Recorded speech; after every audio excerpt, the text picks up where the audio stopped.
Well, it's a difficult question. So we're interested in plant development.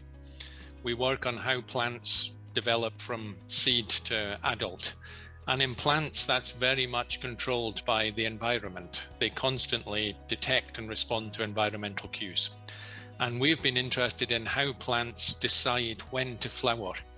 So at what time of year they flower in response to seasonal cues.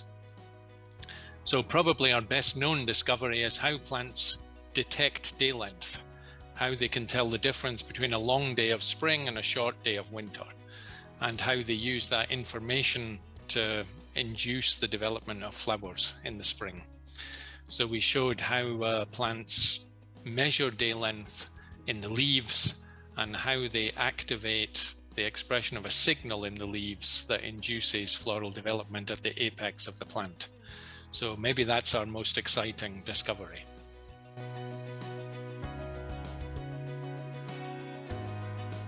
It did happen in the lab. I mean, it happened with a lot of collaboration with postdocs and students. Of course, we had many postdocs and students who were involved and made big contributions. There was also an international community of other labs working on this topic. So there was a lot of interaction with other people in other labs that led to it. And, you know, we were using genetics. We identified some of the genes that were involved. Other labs identified other genes that were involved, and we were able collectively to include them in one pathway and see how they interacted. So it was a very exciting time.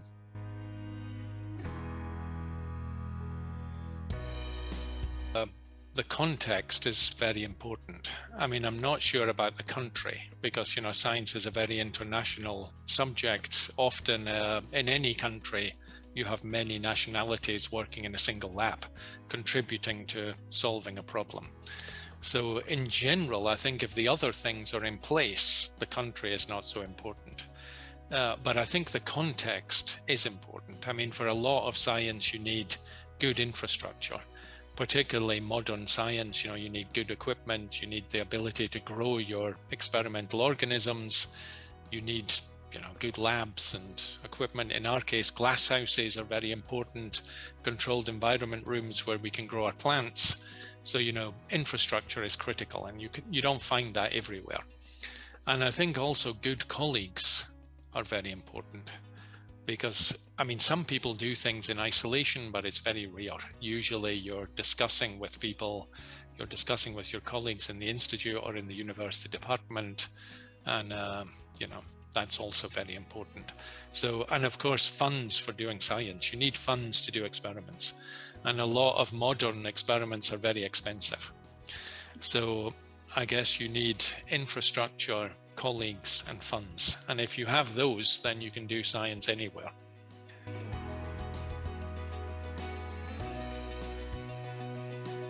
Well, I think that in biology, at least, I mean, you have to select an interesting subject because, you know, in biology, there are lots of things you can do. So, but some things are biologically more interesting, you know, or more interesting in the sense of health problems than others. So somehow you have to select a problem that is interesting and really motivates you and is going to interest other people, right? So, you know, you want an interesting problem. And what else do you need? Then you need, well, good people and colleagues, right? Yeah. I mean, the problem has to be solvable. And I think that's something that we noticed when we started. You know, it was a time when genetics and genome sequences were just becoming available, so you could make fast progress. And these problems that we had were soluble at that moment in a way in which they were not soluble 10 years before.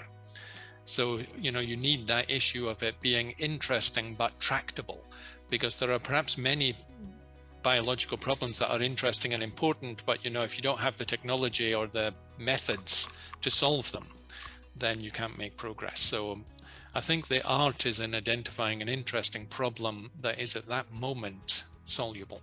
In my career, biology has been absolutely transformed. I mean, by next generation sequencing, for example, was unimaginable when I was doing my PhD. I mean, the fact that a single student can sequence a whole genome in, a week, it's absolutely amazing. So, that was just unimaginable. I mean, then we didn't know how many genes there were in the genome of an organism. Now, we can resequence the genome very quickly. We can resequence many genomes. So that transformed things. And I mean, even in the last few years, CRISPR-Cas9 has transformed things. And again, that was unpredictable, and it just came from nowhere. So I think for sure there are going to be technical advances that will change the way we do things. I think, again, I mean, picking an interesting biological problem to begin with, a problem that is important and tractable, and choose a lab that is making progress in solving that problem, so you're likely to have the facilities you need and the colleagues you need. So I think it's important that scientists and young scientists are resilient. You have to be prepared for a lot of things not working. Sometimes you find very bright young scientists, but they expect everything to work and everything to go smoothly because they pass their exams very smoothly, and therefore their research is going to go smoothly. And of course, that doesn't happen for anyone. So, you have to be prepared, even if you are a very talented person, for a lot of disappointment. And not everyone is prepared for that, right? And I mean, also, people make mistakes. Even the best people make mistakes. They put the wrong DNA in the wrong tube and things like that. And, you have to accept that some of the time you're going to do that. And I mean, there are a lot of people who just always believe they always do everything right. And that's, you have to have an open mind in science, even accept that perhaps you're going to make a mistake occasionally.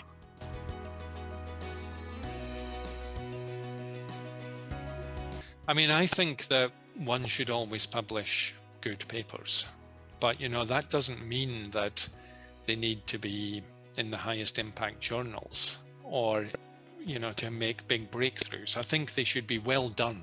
The experiment should be well designed and well interpreted, and, the paper should be well written. And then then you may publish it in a very specialized journal. It may be a method. It might be a very specialized discovery, a small thing, but you still publish it, you get it in the literature. So I think it's possible to publish good science that people can recognize as good, as well done, without necessarily waiting for a long time until you've assembled a very big manuscript.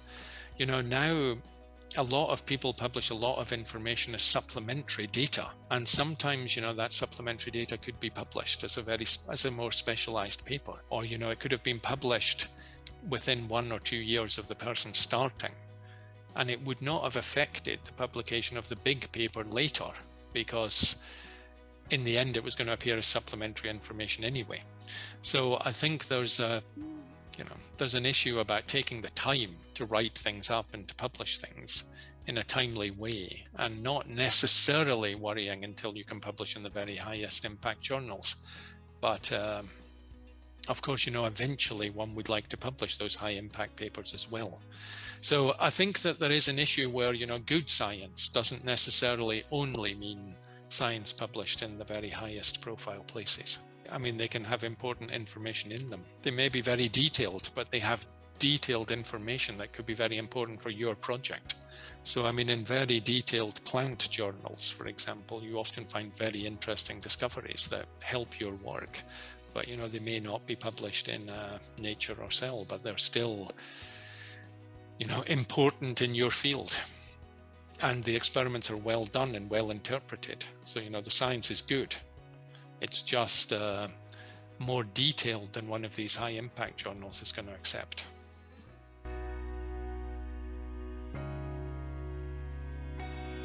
I think that it's helped society a lot, and in many ways.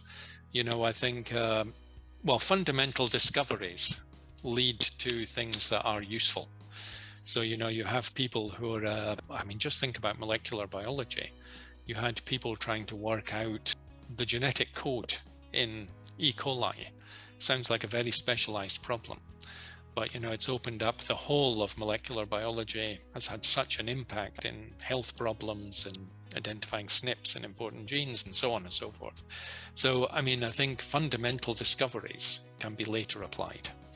And of course, you have another set of people who are applying fundamental discoveries. You know, they're equally important. They're finding ways of applying those fundamental discoveries to the benefit of society. And I mean, that's also very important. So, I mean, I often think about this COVID vaccine that's based on messenger RNA. I mean, there you had a lot of people who were studying immunology, they were studying molecular biology, didn't really, in a fundamental way. And then other people applied those discoveries to develop this COVID vaccine very, very quickly. And, you know, that helped us all by making us resistant to the virus very quickly and also helping the economy of our society. So, you know, you can see how fundamental discoveries and applications can have a huge effect on society. So I think we scientists should be very confident about that, you know. We should be telling the government how important we are.